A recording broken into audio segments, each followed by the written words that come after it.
noite a todos. Que Jesus nos abençoe mais uma vez nessa noite. Que tenhamos assim condições de compreender bem a mensagem que a espiritualidade maior vai nos trazer mais uma vez nessa noite. Antes de nós iniciarmos o nosso tema propriamente dito, eu gostaria de pedir também que nós tivéssemos um momento também para emanar boas energias para o Luiz Azevedo, que ele deveria estar com vocês aqui na noite de hoje. A Cristian me ligou no domingo pedindo para que eu estivesse aqui, porque ele foi acometido por um problema de saúde, ele sofreu um infarto, que foi um pouco grave, ele teve que ser levado para o Rio de Janeiro às pressas. E as últimas notícias que eu tive dele é que ele está melhorando, a dor está diminuindo, ele ainda não foi para o quarto, ainda está na UTI, mas está cada vez melhor, está se recuperando. Então que Jesus possa abençoar esse abnegado trabalhador do bem e que ele esteja conosco aqui no Lar Francisco em outras oportunidades que irão aparecer ainda no futuro. O tema nosso de hoje, vida, desafios e soluções, é um tema bem propício para essa época do ano em que nós estamos, em que a gente começa a fazer uma reflexão da nossa vida, o que é que nós fizemos ao longo do nosso ano. Surgem as famosas promessas do final do ano, a partir do dia 1º de janeiro, eu vou emagrecer. A partir do dia 1º de janeiro eu vou emagrecer. Eu vou parar de fumar, parar de beber, eu vou parar de fazer um monte de coisa. Eu vou me dedicar mais à minha religião, eu vou me dedicar mais ao próximo. A gente faz um monte de promessas. Nós fazemos inúmeras promessas. 99% delas, como a gente bem sabe, não são cumpridas. São esquecidas antes da virada para o dia 1º de janeiro. Ainda em 2015 a gente vai esquecer pelo menos 70% das promessas que se comprometeu a fazer a partir de 2016. Interessante, os 30% que nós lembrarmos, provavelmente a gente vai alegar falta de tempo para não conseguir cumprir com essas promessas. Uma vida muito atribulada, muitas coisas para fazer no dia a dia, então eu não consigo fazer, eu não consigo parar para fazer, porque a vida está muito corrida, eu estou fazendo muita coisa ao mesmo tempo, está ficando cada vez mais complicado. Isso tudo ocorre porque as promessas que nós fazemos, elas não têm o mínimo de razoabilidade, elas não são razoáveis. A gente sempre quer prometer coisas muito radicais. A gente não se conhece o suficiente para entender os nossos limites. E aí eu prometo que eu vou fazer várias coisas que estão muito além do meu limite. E eu acabo não fazendo. Eu acabo não cumprindo. E o pior, quando eu percebo, chega no final do ano, eu percebo que eu não cumpri aquilo que eu tinha prometido, eu me frustro. Eu me torno uma pessoa frustrada. Porque eu tinha um planejamento e esse planejamento não foi cumprido à risca como deveria ter sido, ou como eu achei que deveria ter sido. Mas será que quando eu me comprometo a fazer alguma coisa, quando eu traço um plano para a minha vida, quando eu estabeleço uma meta para mim, será que realmente eu paro e penso naquilo que eu estou falando que vou fazer? Será que eu realmente paro e penso na meta estabelecida, no plano traçado, se eu realmente tenho condições de arcar com esse planejamento, de ir até o final? Ou será que é por impulso? A gente vai falando por impulso, vai prometendo por impulso, e quando vê já prometeu várias coisas, já prometeu um monte de coisas, não consegue cumprir nada.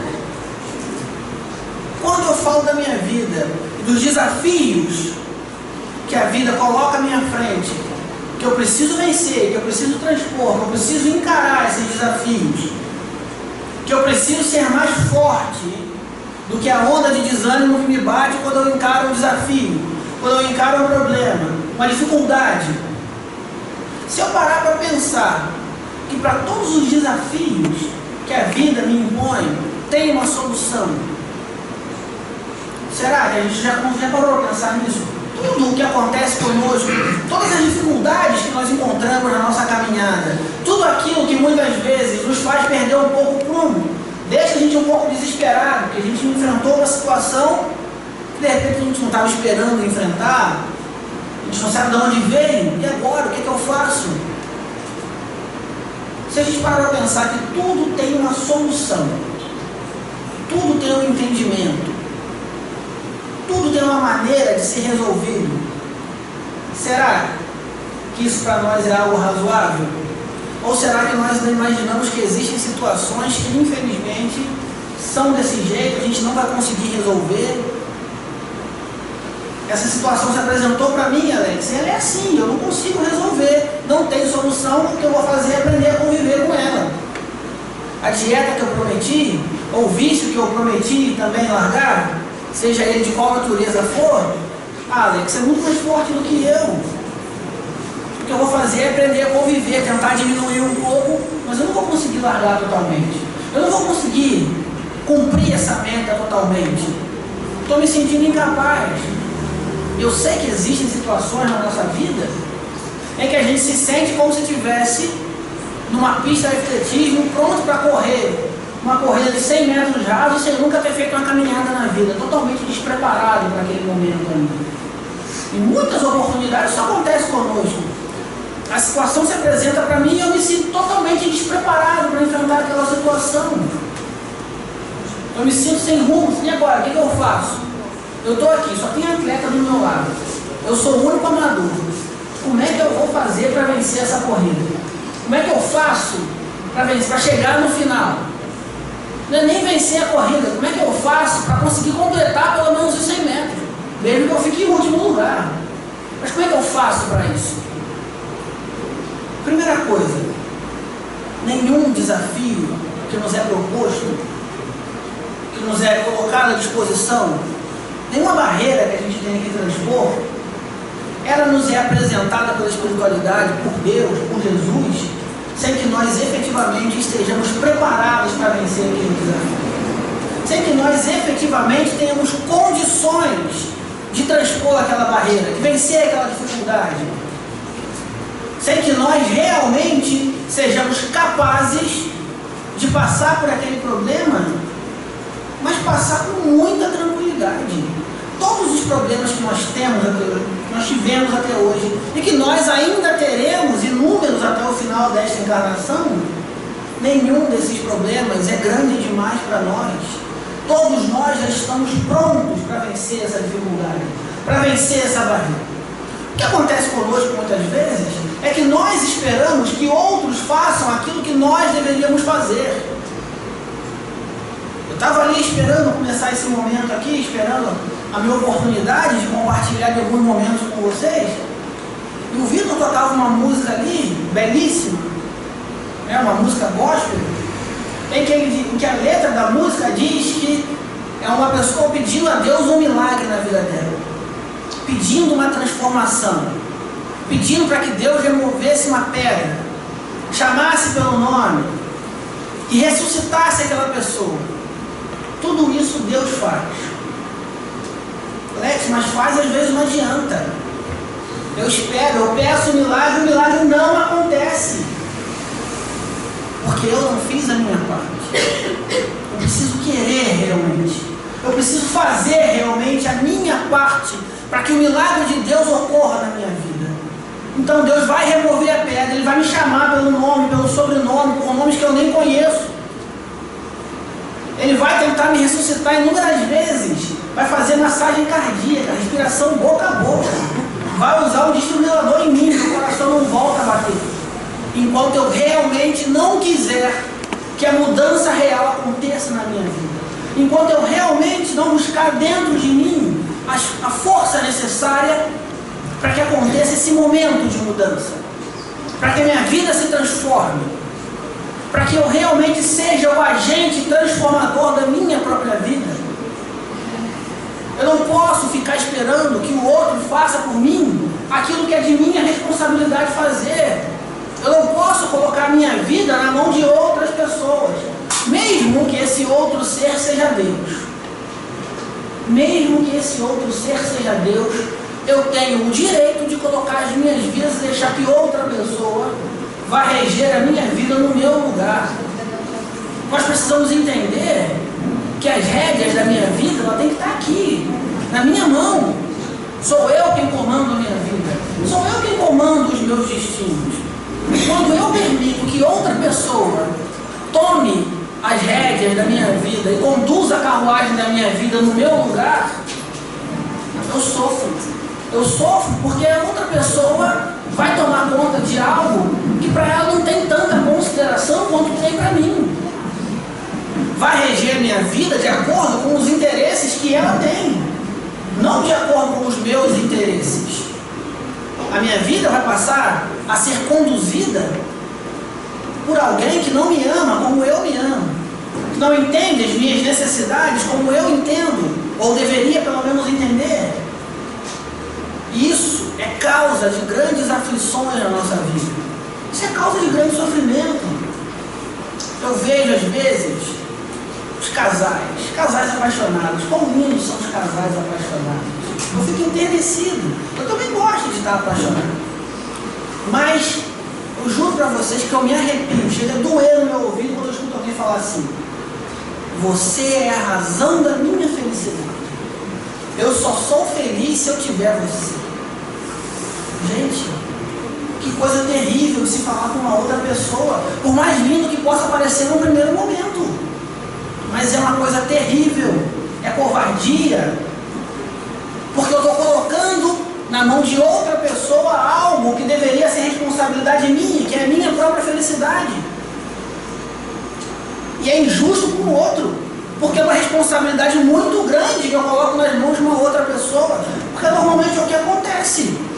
Quando o outro erra comigo, quando aquele que está comigo no relacionamento erra comigo, de alguma maneira não corresponde às expectativas que eu criei, qual é a nossa primeira ação?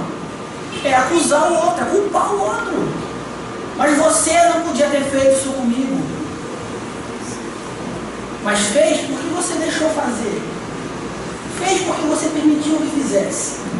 Porque no momento em que você deveria controlar a sua vida, você permitiu que o outro controlasse no seu lugar. No momento em que a sua vida deveria ser tratada por você como um tesouro, você abriu o cofre e deixou que outro saqueasse esse tesouro. E que gastasse o tesouro da sua vida de maneira irresponsável. O outro até vai ter a responsabilidade pelo mal que ele me causar, é claro que vai. Mas eu também sou responsável pelo mal que eu permiti que o outro me causasse. Eu também sou responsável, porque no momento em que eu tracei metas e planos, eu não fui firme o suficiente para cumprir as metas e os planos que eu tracei para mim. Porque eu permiti que outras pessoas adulterassem os meus planos. Eu permiti que outras pessoas sonhassem no meu lugar. Eu perdi a capacidade de sonhar e passei a sonhar a vida de uma outra pessoa, e passei a viver o sonho que outra pessoa queria que eu vivesse, única e exclusivamente. E os meus sonhos, e os meus projetos, quantos de nós aqui, se fôssemos fazer uma retrospectiva, fôssemos recuar 10, 15 anos, que fosse, dependendo da faixa etária de cada um, de repente nós vamos perceber que há 10, 15 anos atrás, eu não imaginava que a minha vida estaria como ela está hoje. Eu tinha outros planos para mim. Eu tinha traçado outras metas, eu tinha outros objetivos, eu tinha outros sonhos. Mas eu simplesmente me deixei levar pela vida. Eu não conduzia a vida me conduziu. E quantas vezes nós chegamos ao final da nossa encarnação frustrados. Chegamos ao final da nossa vida frustrados. Porque não fizemos nada daquilo que queríamos fazer. Não fizemos nada daquilo que havíamos programado para fazer. E nós vamos chegar no plano espiritual e seremos cobrados disso também. Olha, você tinha um mapa reencarnatório. Você combinou uma série de ações. O que é que aconteceu que você não cumpriu nenhuma?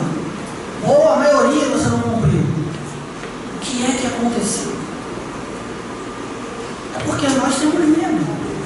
O medo é o nosso paralisador de sonhos. Eu tenho medo. A gente tem medo de arriscar. Porque nós temos medo de sofrer. Então a gente prefere não arriscar. Porque não arriscando, a gente não se decepciona. Pelo menos é assim que nós pensamos. Eu não vou me arriscar. Porque não arriscando eu não me decepciono. Não me decepcionando eu não sofro. É uma equação simples que passa pela nossa cabeça. E aí nós nos esquecemos de que o medo de sofrer é justamente aquilo que nos tira a possibilidade de sermos felizes. Nós não somos felizes porque temos medo de sofrer. Ser feliz, nesse mundo aqui principalmente, de provas e expiações ainda, envolve riscos, envolve escolhas, envolve decisões muitas vezes difíceis, e principalmente envolve arcar com as consequências de todas essas decisões. Envolve escolher o caminho certo a seguir. E o caminho certo nem sempre é o mais fácil. Na maioria das vezes não é. O caminho certo muitas vezes nos leva a passar por períodos de incompreensão dos outros, incompreensão nossa mesmo, conosco mesmo. Nos leva a passar por períodos de aborrecimentos. Nos leva a sofrer com comentários dos outros, porque as pessoas comentam, principalmente aqueles que nos conhecem mais. Olha lá, até ontem não tinha consideração por ninguém, só fazia besteira. Hoje está aí querendo dar uma de santo, querendo dar uma de anjo. Não é nada disso. Nós sabemos o quanto é difícil para nós quando nós nos decidimos a seguir no caminho certo, a seguir no caminho reto. As coisas que nós temos que deixar para trás, os hábitos, os vícios de caráter que nós temos que abandonar. O quanto que é difícil adquirir novos hábitos no bem. O quanto que é complicado para nós vivenciar aquilo que o Mestre Jesus nos ensinou. Mas é necessário. Passa por termos uma boa vida. Passa por conseguirmos ser o máximo felizes que esse mundo nos permite. O que é interessante, Kardec pergunta aos Espíritos, no livro dos Espíritos, é possível ser feliz nesse mundo? E os Espíritos respondem, sim, tanto quanto esse mundo permita. Então os Espíritos deixam bem claro a Kardec e a nós, e depois estudamos o livro dos Espíritos, estudamos a codificação, eles nos deixam bem claro que sim, nós podemos ser felizes aqui no planeta Terra, nesse mundo de provas e expiações. Essa felicidade, tudo bem, ela tem um limite. Ela tem um limite. Mas esse limite para nós já será maravilhoso quando nós conseguirmos pelo menos alcançar esse limite de felicidade que esse mundo aqui nos permite ter. O que é que falta então para atingirmos esse limite? Falta nós deixarmos um pouco o nosso medo de arriscar de lado. O medo da opinião das outras pessoas, o medo do que isso vai me acarretar na minha vida, o medo de não ser bem compreendido. Falta então nós termos um pouco mais firmeza nos nossos propósitos e guiarmos a nossa vida, transformarmos a nossa vida, que em muitas oportunidades pode parecer uma vida triste, uma vida complicada, mas transformar essa tristeza, essa complexidade num caminho de amor, num caminho bom, porque nós temos essa condição.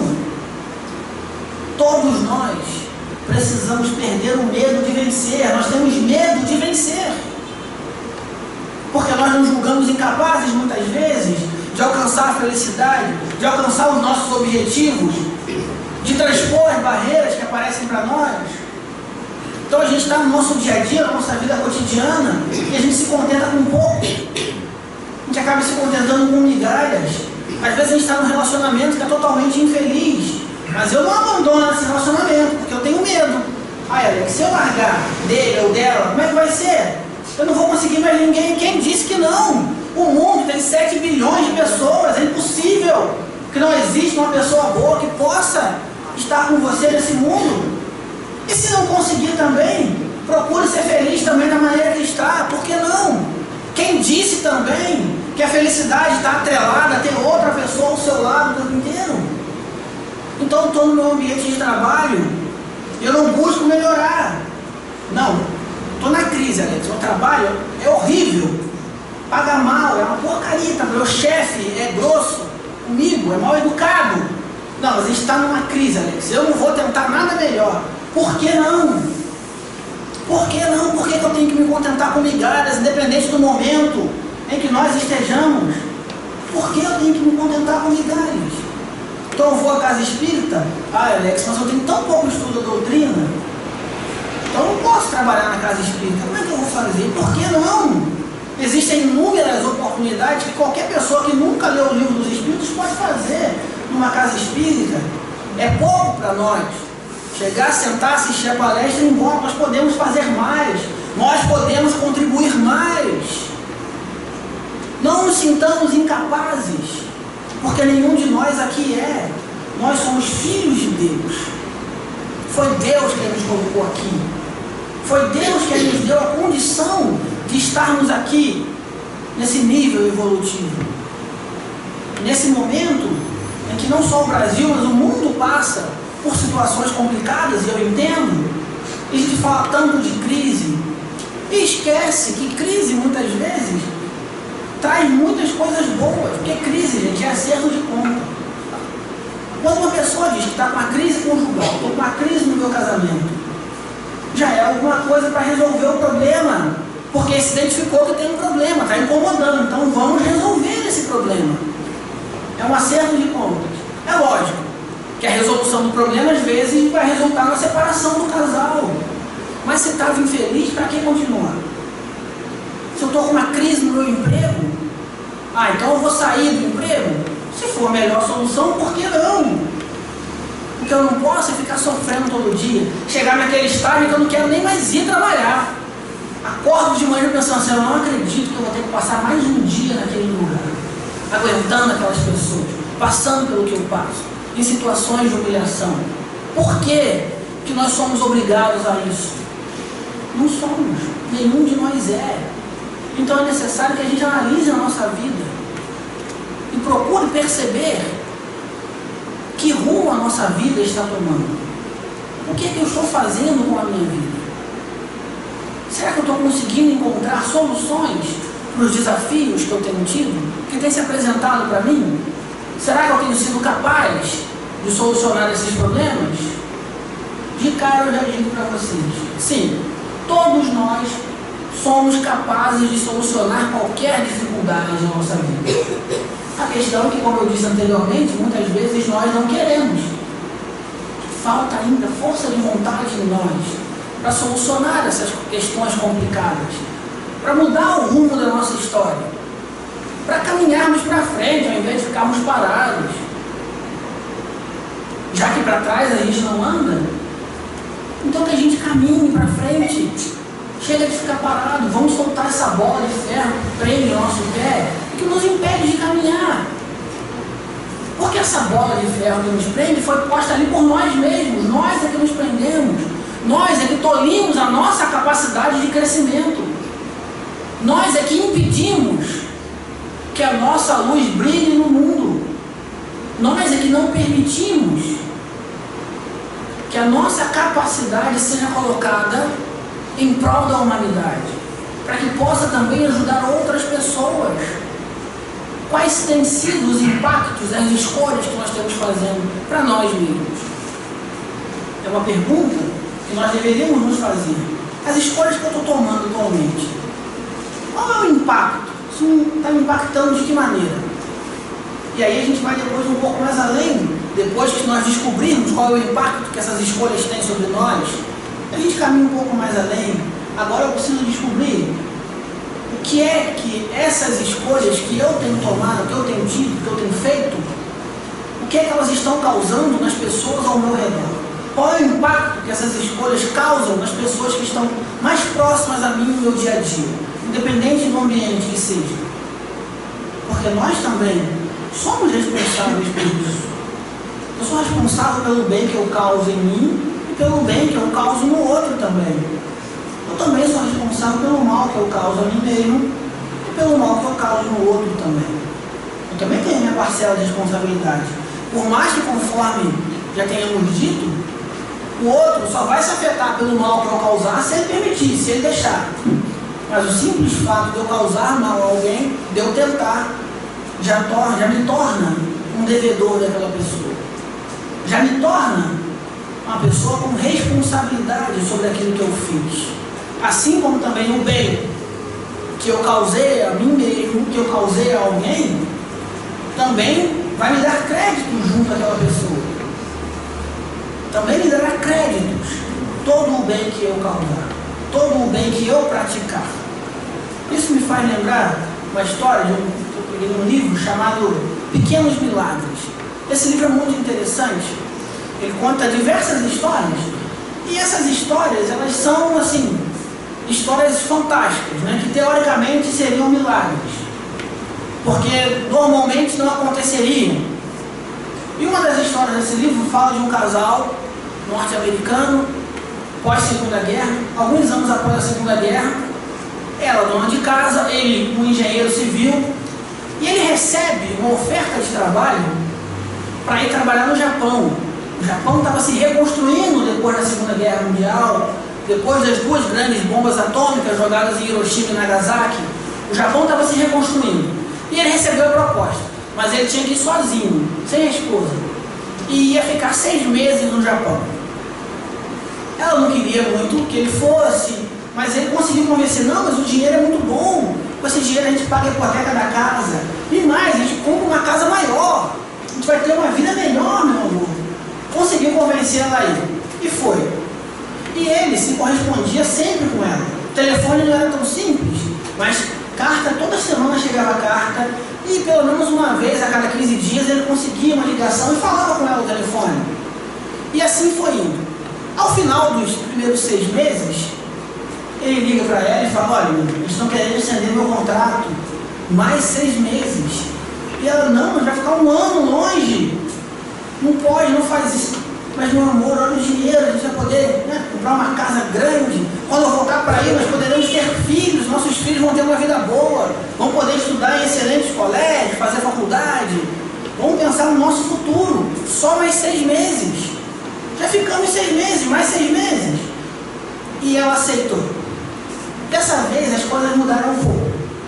As cartas começaram a ser um pouco mais espaçadas, cada 15 dias. As ligações, nem todos os meses aconteciam. Até que um dia ela recebe uma carta dele, uma correspondência dele. E quando ela abre, era o papel para que ela assinasse um pedido de divórcio. Ele estava se divorciando dele. E junto com esse papel vinha lá também uma longa carta em que, entre outras coisas, ele falava para ela: olha, eu estou aqui há 1 ano e você sabe, eu sou homem, eu tenho necessidades. E aqui vinha sempre uma moça, uma japonesa, limpar o meu apartamento, e nós acabamos nos apaixonando, e eu vou me casar com ela. Mas olha, não duvide nunca que eu amo você. Mas a distância esfriou o nosso amor. E eu resolvi me fixar aqui no Japão. Eu vou ficar morando aqui. Portanto, por favor, não me procure.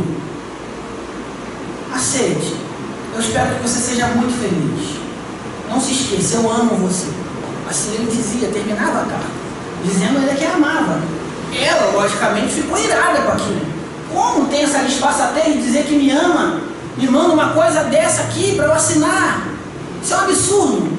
Mas ela, muito altiva, não é, muito orgulhosa, assinou a carta, assinou o papel do divórcio e mandou de volta para ele. Estava oficialmente divorciado. E ele também. Ele mandou para ela todo o dinheiro que ele havia prometido, ele deixou ela numa excelente situação financeira.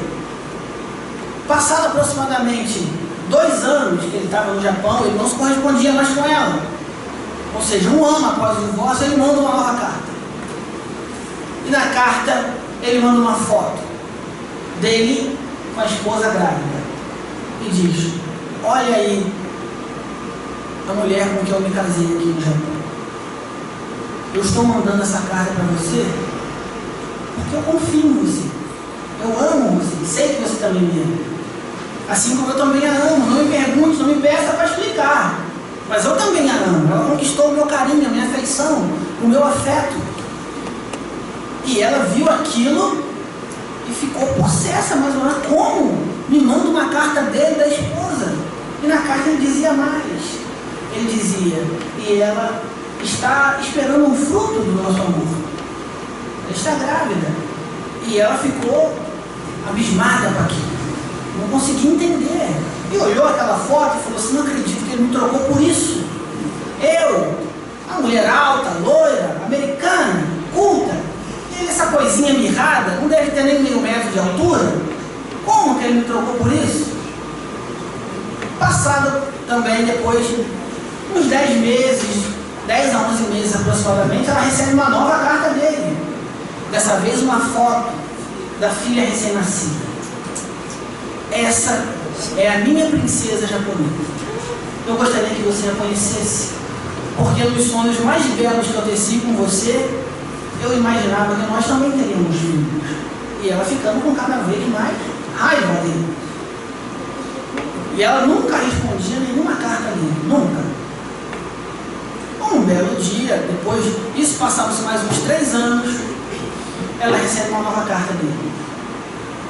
Ele dizia que, como ela nunca havia respondido para ele também tinha parado de mandar cartas para ela. Ele havia entendido que ela não queria falar com ele e respeitava esse momento dela, mas que algo muito grave havia acontecido com ele. Ele havia tido mais uma filha, ele agora era pai de 2 filhas, e ele estava com câncer. Trabalhar numa cidade no Japão, em que as bombas atômicas haviam sido atiradas, ele acabou contraindo câncer e estava já em fase terminal. E ele achava que tinha que dividir isso com ela. Quando ela leu que ele ia morrer, aí a coisa mudou de figura. Aí ela sentiu, e ela, não acredito. E pela primeira vez ela teve ímpeto de escrever para ele, mas não escreveu. Falou, não vou escrever. Mas ele dizia mais uma vez na carta, essa provavelmente é a última carta que eu te escrevo. Eu não terei forças para mandar outra carta. Não se esqueça de que eu te amei muito e morro amando você mais ainda. Muito obrigado pelos anos de amor que você me deu. E assim ele encerrava a carta. Passado um tempo, alguns anos depois, ela recebe uma carta, escrita num inglês péssimo. Quando ela abriu, ela começou a ler a carta, era uma carta da esposa do ex-marido.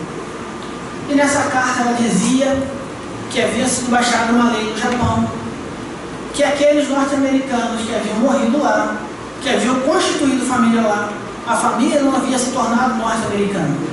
Portanto, os bens que ele tinha adquirido lá não podiam ficar com a família.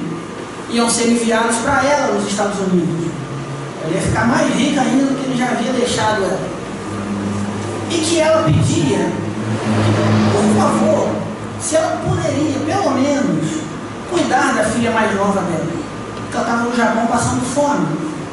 Ela e a filha mais velha, contando com aproximadamente 8 anos, estavam trabalhando para se sustentar e não tinham condições de manter. E ela ficou transtornada com aquilo. E agora, o que eu faço? Essa mulher roubou meu marido. As 2 filhas que ela teve com ele eram para ser minhas filhas. Era comigo que ele deveria ter tido essas filhas. O que eu faço agora? E ela, depois de muito pensar, escreveu a carta de volta, dizendo para aquela mulher que podia mandar a filha mais nova, que ela tomaria conta da filha. E dizendo mais, mande também a mais velha, porque aqui elas serão criadas como cidadãs americanas, vão estudar e vão ter um futuro. Mande as 2. Mas ela esbarrou no entrave. As leis norte-americanas não permitiam adoções de estrangeiros. Como fazer para levar aquelas 2 meninas para os Estados Unidos se não deixavam elas entrarem?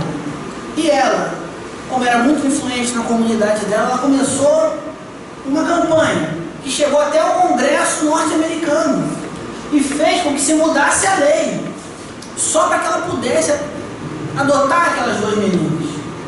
Ela fez uma campanha nacional de adoção, para que a lei fosse modificada. E ela trabalhou com afinco vários meses, até que o presidente sancionou a lei.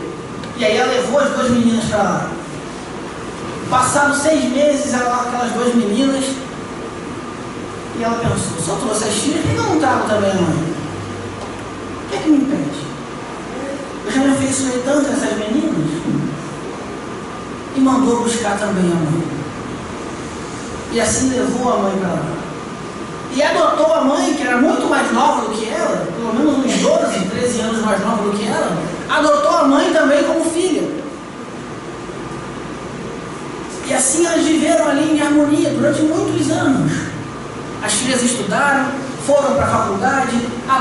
estudou, se especializou, aprendeu a falar inglês, foi tratada, começou a viver como uma cidadã norte-americana naquele país. E depois de muitos anos, aquela mulher já no leito de morte, já pronta para se desprender do seu corpo, e uma amiga chega para ela e fala assim: o que é que você gostaria que eu escrevesse na sua lápide, como seu epitáfio? E ela fala: eu não gostaria que você escrevesse muitas coisas. Escreva apenas uma única frase: aqui jaz uma mulher que amou muito além do que imaginou que seria capaz de amar. E assim ela se desprendeu do corpo, e assim foi gravado na sua lápide. Um exemplo de uma mulher que, de toda a tristeza que ela acumulou na sua vida, tudo aquilo que de ruim ela imaginou que alguém havia feito para ela, tudo isso ela transformou em algo de bom. Tudo isso ela transformou num bem. Ela transformou toda a mágoa, toda a amargura, todo o ressentimento que ela tinha em amor, em bons sentimentos. E não é assim que o Mestre Jesus também fazia? Cada vez que alguém o acusava, cada vez que alguém o jogava uma pedra, ele devolvia flores. Não deixava de ser firme nas suas respostas. Não deixava de ser bem duro no seu falar. Mas em momento algum deixou de ser amoroso, de ser paciente e de ser caridoso com nenhum daqueles que o procurou, com nenhum daqueles que o acusou. Quando preso pelo tribunal dos fariseus, pelo Sinédrio, e um soldado judeu lhe dá uma bofetada no rosto, e ele vira para aquele homem e fala assim: se eu te ofendi, apresenta uma acusação. Mas se eu não te ofendi, por que me bates? Essa era a resposta que dava Jesus aos seus algozes. E na cruz, no Calvário, quando lá estava, perto do seu desencarne, depois do seu corpo físico ter sofrido terrivelmente dores que nenhum de nós é capaz de imaginar, ele pregado ali, entre dois homens que haviam cometido crimes, um acusa: se tu és o Filho de Deus, salva-te a ti e a nós também. Se tu és o Filho de Deus, desce da cruz. E o outro, Dimas, fala para ele: cala-te, homem, não sabes o que está fazendo. Nós estamos aqui porque pecamos e merecemos passar por esse castigo. Esse homem não, ele é justo, nada fez que merecesse passar por esse suplício. E ele vira para Jesus e diz: Senhor, lembra-te de mim quando estiveres no teu reino. E a palavra de Jesus para aquele homem é uma palavra de esperança. Em verdade eu te digo, hoje mesmo estarás comigo no paraíso. Porque Jesus cumpriu à risca tudo aquilo que ele planejou fazer nessa terra. Toda a transformação, toda a revolução do amor que ele planejou fazer aqui durante a sua breve passagem pela terra, ele fez. Não deixou nada para trás. Não deixou nada por fazer. Assim nós também temos essa condição de cumprirmos à risca tudo aquilo que planejamos para a nossa vida, de vencermos os desafios que muitas vezes se apresentam para nós e a gente se acha despreparado, a gente tem medo daquele momento, a gente acha que não vai conseguir, eu não sou capaz, é pesado demais, essa cruz é pesada demais para mim, eu não consigo carregar. Consegue sim. Permita que o Mestre Jesus te acompanhe na sua caminhada de dor. Permita que o Mestre Jesus te ajude a transformar essa caminhada de dor e tristeza numa caminhada um pouco mais suave, numa caminhada de amor. Aquele que ama também sente o seu coração sangrar em muitas oportunidades. Aquele que ama também se entristece, também sofre, mas compreende, aceita com mais facilidade o momento de cada um. A mãe que ama também sofre quando ela vê que o filho dela está indo por um caminho que não é o devido, que não é o ideal. Os pais, quando amam, de repente tem um filho que está indo para o mundo das drogas, eles sofrem. O coração deles também sangra. Eles também se sentem atingidos por aquilo. para eles deve ser uma dor terrível para um pai. Mas entendem, continuam amando e buscam ajudar da melhor maneira. Buscam fazer o melhor que eles podem. Essa semana eu recebi um pedido de ajuda que até me comoveu bastante. Minha mãe veio falar comigo de uma amiga que tem um filho que teve câncer, teve leucemia aos 18 anos. Graças a Deus ficou totalmente curado, fisicamente, mas mentalmente não. Porque mesmo depois que o médico deu alta para ele, que ele voltou para casa, que ele saiu do hospital, ele continuava sentindo os sintomas da doença. E falando para a mãe, mãe, mas eu vou morrer, não se preocupe comigo não. Eu vou morrer em pouco tempo. Fisicamente totalmente curado, mas mentalmente totalmente perturbado. E os pais sofrendo com aquilo. E levaram ele para fazer tratamento em tudo quanto tipo de médico. Buscaram auxílio em todas as religiões possíveis que eles encontraram pelo caminho. E nada deu certo. E agora tiveram que internar o menino numa clínica para tratamento mental, porque num surto psicótico dentro de casa ele pegou uma faca e tentou matar os pais, tentou assassinar os pais. Se eu, que não sou pai nem mãe dele, não sou irmão, não sou parente dele, e ele tenta me matar, a minha reação mais natural é sentir raiva dele. Como assim? Agora os pais não, ainda cuidam, porque amam verdadeiramente, ainda buscam encontrar uma solução. Então aquele que sofre, eu queria muito dizer para vocês aqui na noite de hoje, que se a gente passar a amar, a gente não vai mais sofrer. Nossa vida vai ser só alegria. Mas eu não posso ser injusto nem mentir para vocês. Não é o que vai acontecer. Quanto mais a gente ama, a gente sofre. Sofre porque vê aquele que é objeto do nosso amor, aquele que é alvo do nosso amor, às vezes seguir para caminhos que não somos melhores. Nós sabemos que não somos melhores. Mas aquele que ama verdadeiramente cuida, busca ajudar, busca fazer a diferença positiva na vida daquela pessoa. Busca ajudar aquela pessoa a cumprir suas metas, a cumprir os seus planos, a realizar os seus sonhos. Tem um livro belíssimo, psicografia de Chico Xavier, chamado Renúncia. Quem não leu, leia. Um espírito de alta classe, Alcino, que volta à Terra, não precisava mais reencarnar, mas tinha um espírito que ela amava muito, era a alma afim dela, aquele que ela achava que ia passar a eternidade com ela, estava predestinado a passar a eternidade com ela, só que ele ainda estava numa condição evolutiva inferior à dela, e ela resolve voltar à Terra, reencarnar, para conviver com aquele espírito e tentar motivá-lo a melhorar, para que ele pudesse seguir com ela depois.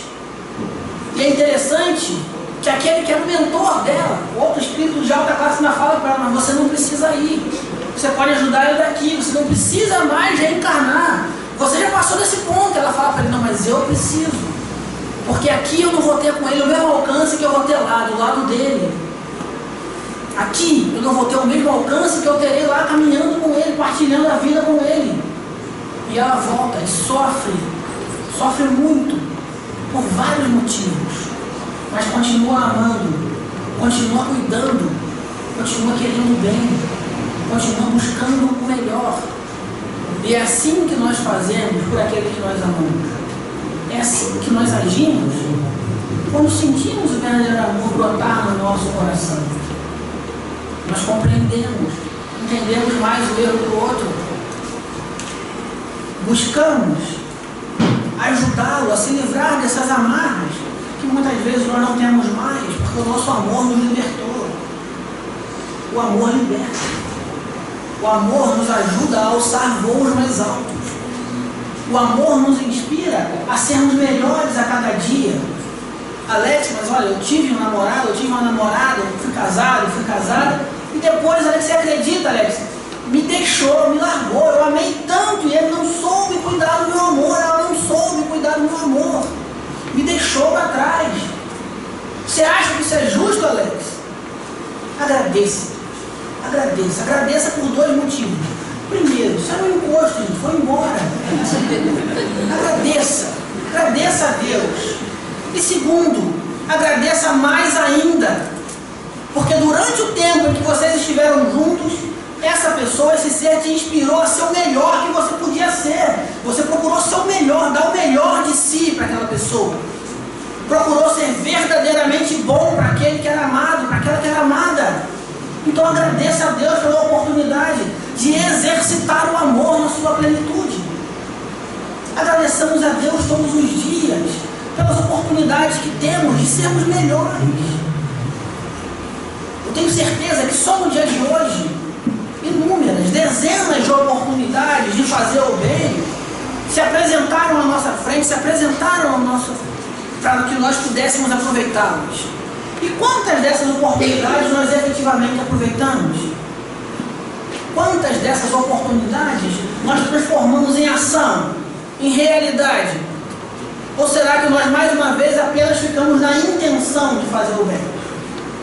É claro que se eu tenho a intenção já é alguma coisa, já é uma parte do caminho, mas todos nós já estamos num nível, num estágio em que podemos transformar a intenção em ação, em efetiva vontade de fazer o bem, em prática útil do bem na nossa vida. Todos nós já temos essa condição. Eu sei, muitos de nós aqui passamos por problemas complicadíssimos. Eu também passo, vocês passam. Ninguém está livre disso. Eu estou aqui conversando com vocês há quase uma hora e provavelmente passou pela cabeça de alguém. Ele está falando isso daí para fazer o melhor, mas ele não sabe o que acontece comigo no dia a dia. Ele não sabe como é que é difícil para mim acordar de manhã. Ele não sabe como é difícil para mim caminhar, erguer a minha cabeça, olhar para frente. Ele não sabe de nada disso. Olha, gente, realmente eu não sei. Não sei porque eu não tenho um relacionamento íntimo com nenhum de vocês que aqui estão. Realmente eu não sei. Eu admito que eu não sei. Mas uma coisa eu sei. Eu não sei o que a vida tem feito com vocês. Mas eu sei o que cada um de nós que aqui estamos temos condições de fazer com a nossa vida. Disso eu tenho certeza. Eu sei que dentro de nós brilha uma centelha divina, que é a energia de Deus que nos criou.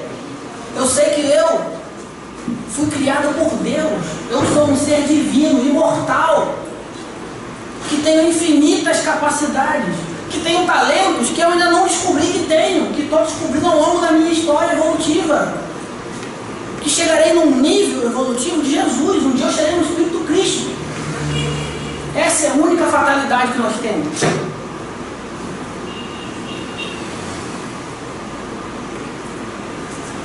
Isso é a única certeza que nós temos, que um dia todos nós seremos espíritos puros. Um dia, pensem bem nisso, hein? Cada um de nós aqui vai ter um planeta para cuidar, igual Jesus teve a Terra. Hoje a gente está falando aqui de Jesus.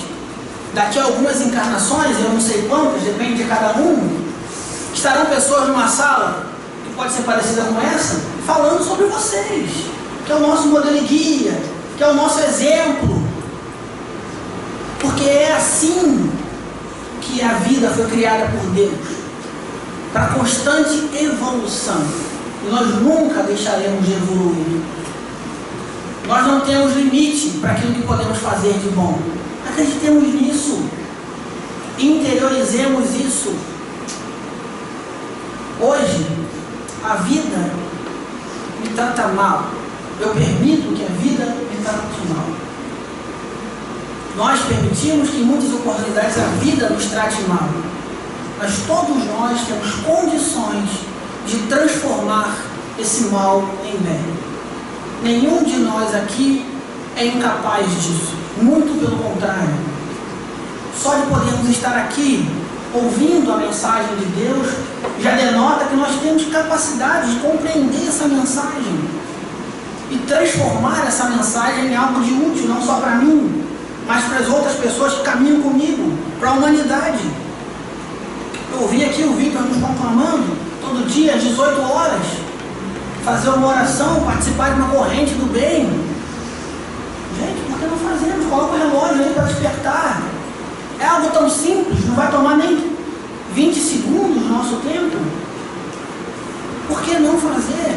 Por que não participar? Por que não contribuir com a vibração desse planeta num momento crucial, que é o de transformação para mundo de regeneração? A transformação é real e chega, se aproxima. Contribuamos então com essa transformação e façamos a diferença positiva na nossa vida e na vida de outras pessoas ao nosso redor. Entendamos que a nossa vida deveria ser um hino de agradecimento a Deus, uma poesia de agradecimento a Jesus pela oportunidade de estarmos aqui. Que nós, ao levantarmos, ao deitarmos, deveríamos agradecer a Jesus, recitarmos a Jesus o poema: eu te agradeço, Senhor, pela oportunidade de andar, de falar, de enxergar, de escutar, de abraçar. Mas se algum dia uma dessas faculdades me faltar, eu ainda te agradeço, Senhor, pois não terei perdido a capacidade de amar. Eu te agradeço, Senhor, por muitos anos ter vivido na desesperação, mas hoje vem Tu, Senhor, nos tirar da escuridão. Eu te agradeço, Senhor, pelo trabalho diário que se faz tão necessário. Enfim, pela Tua luz, muito obrigado, Jesus. Pela presença de todos, muito obrigado e uma boa noite.